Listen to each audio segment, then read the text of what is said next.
Olá, nós estamos dando continuidade à disciplina de métodos quantitativos 1. Na aula de hoje, eu gostaria de abordar aqui a modelagem de problemas com variáveis inteiras, né? Bem, só para recordar, todos os modelos que nós abordamos até esse momento eram modelos de programação linear, ou seja, todas as variáveis de decisão desse modelo eram variáveis de decisão contínuas, né? Ou seja, as variáveis de decisão assumiam valores dentro do conjunto dos números reais. Na programação inteira, né, o que caracteriza um modelo ser um modelo de programação inteira é o fato de que algumas variáveis, ou todas elas, assumem valores somente no conjunto discreto. Né? Então, por exemplo, a gente pode ter um modelo matemático onde todas as variáveis de decisão assumem somente valores inteiros, né? No conjunto dos números inteiros. Quando isso acontece, eu digo que eu tenho um problema de programação inteira. Okay? Bem, algumas subclassificações, né, terminologias são definidas a partir daí. Eu vou dizer que um modelo de programação inteira ele é puro se todas as variáveis são inteiras. Ele é um problema misto se algumas variáveis de decisão são inteiros, né? Então somente algumas delas são inteiras. E eu digo que ele é um problema binário se as variáveis de decisão do problema assumem valores 0 ou 1, ok? Bem, daqui para frente na disciplina a gente vai ver algumas aplicações de problemas de programação inteira puros e depois vamos ver também algumas outras aplicações de problemas de programação inteira binária, né? Então, esse é o nosso objetivo daqui para frente, né? Mas o que há de especial nos problemas de programação inteira? Então, é importante a gente responder aqui que, do ponto de vista computacional, os problemas de programação linear são problemas mais fáceis de serem resolvidos, né? Ou seja, eu consigo resolver problemas com muitas variáveis e muitas restrições num tempo computacional razoável, né? Ou seja, eu implemento esse problema numa determinada ferramenta, no nosso caso aqui no solver do Excel, né? E a gente obtém a resposta, ou seja, a solução ótima, num tempo computacional aceitável. Os problemas de programação inteira são, em geral, problemas mais difíceis de serem resolvidos. Então, o que significa que o tempo de resposta, né, do computador, ou seja, a devolução da solução ótima, ela demora um tempo computacional que muitas vezes é considerado um tempo não aceitável, o que faz desses problemas muitas vezes intratáveis, né? Ou seja, mesmo para problemas pequenos ou de médio porte, a gente pode incorrer em não conseguir obter a solução ótima para esse problema. Né? Então, essa é uma questão importante, né? Dizer que esses problemas de programação inteira são problemas mais difíceis de serem resolvidos. Okay? Por outro lado, são problemas que aparecem com muita frequência nos problemas práticos, né? Então, são problemas importantes. Em algumas aplicações que eu trouxe aqui para a gente, por exemplo, os problemas de produção, né? Onde a gente tem interesse aqui de sequenciamento da produção, saber a ordem com que os produtos devem ser produzidos. Por exemplo, controlar o estoque, né? Então, saber quantos itens a gente tem em estoque. Dessas quantidades aqui são quantidades inteiras, né? Eu quero quanto de cada produto eu vou produzir. Então, as variáveis inteiras aparecem aqui. Problemas de localização de hospitais, né? Definir em que locais eu devo colocar, instalar ou não um hospital. Localização de centros de distribuição, né? Em que locais eu devo ou não colocar centros de distribuição. E aí, nesses dois casos aqui, a gente vai ver que aparecem também variáveis binárias. A gente tem um problema clássico em otimização, em programação matemática, que é o problema da mochila, ok? Esses problemas também são bastante conhecidos e a gente ainda essa semana vai abordar um problema dessa classe. E outro problema que surge nesse contexto são os problemas de escala de funcionários, né? Os problemas de escala de uma forma geral e que nós vamos abordar também ao longo dessa disciplina, ok?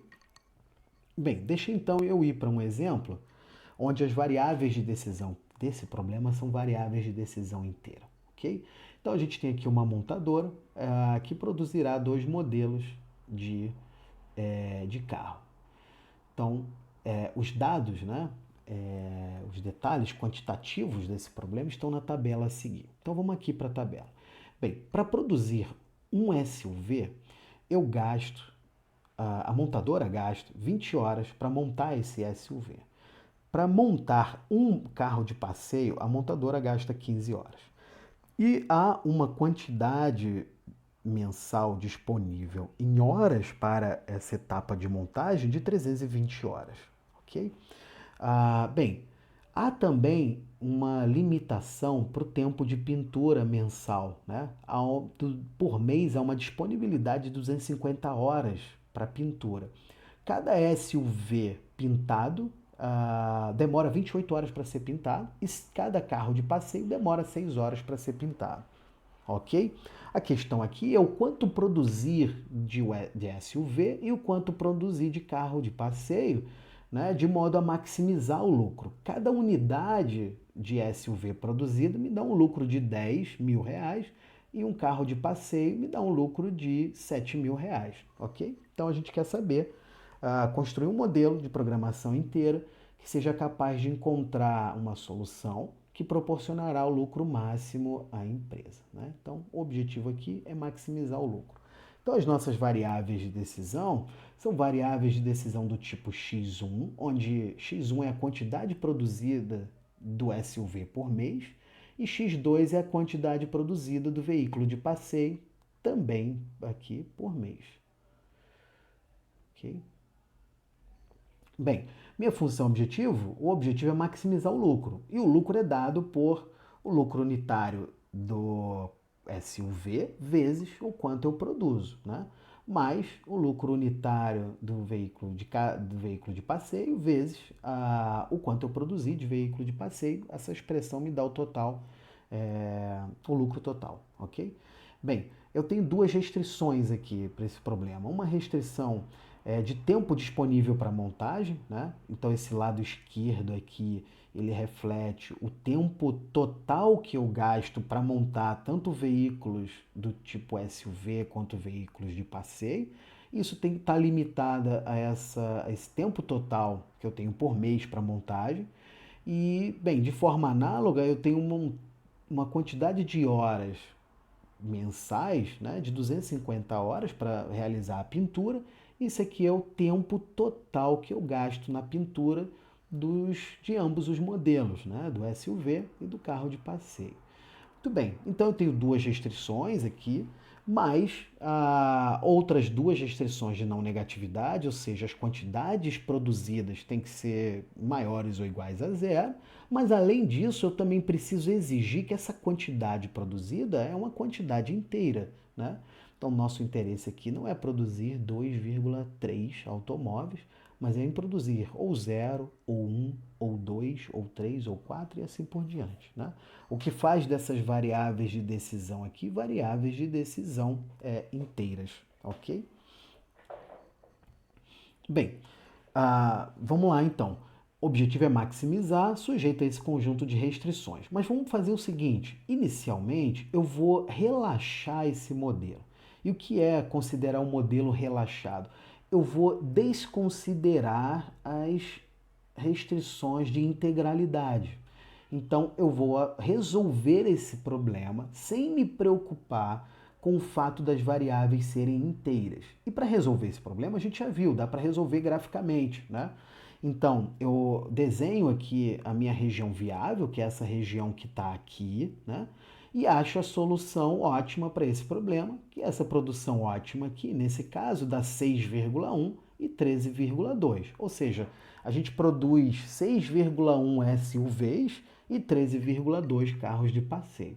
Bem, isso é claramente algo que não atende, né, ao problema original. Isso porque as variáveis precisam ser inteiras e eu relaxei essa condição aqui. Eu desconsiderei essa condição das variáveis serem inteiras, né? Então, bem, como é então que a partir disso eu vou obter a solução do meu problema? O que a gente pode fazer? Uma primeira coisa que pode aparentar ser positivo, né? Bem, posso arredondar. Eu vou arredondar de 6,1 para 6, ou de 13, e aqui de 13,2 para 13, né?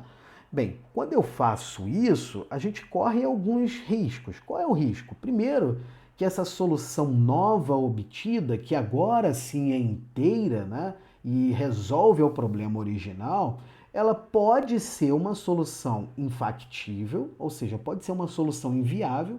A hora que eu faço esse arredondamento, essa solução cai fora da minha região viável, né? E com isso eu perco viabilidade e essa solução pode não ser útil mais para o meu problema, né? Ou essa solução arredondada é uma solução que está ainda distante do ótimo. Eu não tenho nenhuma garantia de que ao arredondar a gente obtenha a melhor solução possível, tá certo? Então, o fato é que arredondar não é uma boa estratégia, ok? Bem, uma boa estratégia para resolver isso chama-se um algoritmo que chama-se Branch and Bound, tá? Tá fora do escopo desse curso falar sobre esse método, mas vamos relembrar aqui. O que que eu faço então para resolver? Eu coloquei o problema original, né, no solver do Excel, exigi a integralidade das variáveis de decisão e olha a solução que eu obtive: x1 igual a 4, x2 igual a 16, né, e z igual a 152. O que eu tinha obtido antes era 6, 13,2 e 153, mas essa solução era do problema relaxado, né? Onde as variáveis eram contínuas. Bem, nesse caso, então, repara, a solução arredondada que eu tinha obtido lá, que era 6 e 13, é uma solução que não é a melhor solução para o meu problema original, já que a melhor solução aqui obtida pelo solver do Excel é 4 e 16, né? Que me dá uma função objetivo de 152. Mas aí vamos pensar aqui o seguinte: poxa, então como é que eu resolveria isso, né? Bem, eu resolveria isso pelo método que eu acabei de comentar aqui, que é um método chamado de Branch and Bound.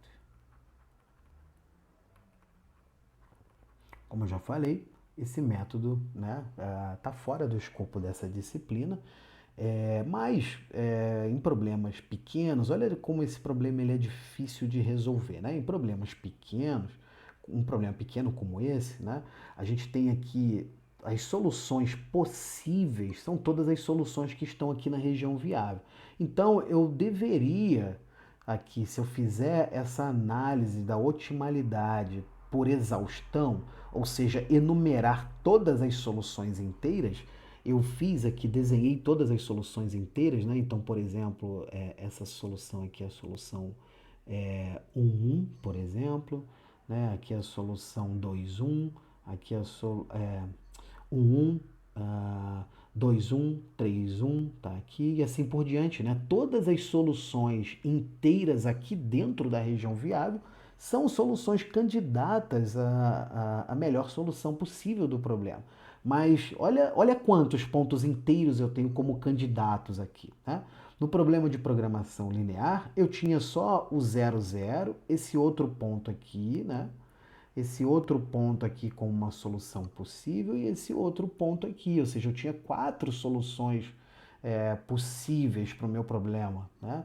Agora, nesse problema de programação inteira, eu tenho todas essas bolinhas aqui, são pontos possíveis, porque são os pontos inteiros, né, desse problema. Então, é um problema que, em geral, né, o número de soluções é maior, de possibilidades é maior, e o que torna esse problema um problema mais difícil de ser resolvido. Tá? Repara que a solução, aqui nesse caso, no problema de programação linear, né, onde com as variáveis contínuas, a solução sempre era um vértice, né, da minha região viável. Mas no problema de programação inteira, não. Eu posso ter um ponto que é uma solução interna aqui eu posso ter uma solução, perdão, que é um ponto interno dessa minha região viável, ok? Muito bem. Com isso, eu finalizo essa primeira parte da aula, que é essa parte de motivação, né, e de mostrar qual é a importância desses problemas de programação inteira, ok? Então, bem, obrigado. A gente vai se ver na próxima aula, então. Até lá.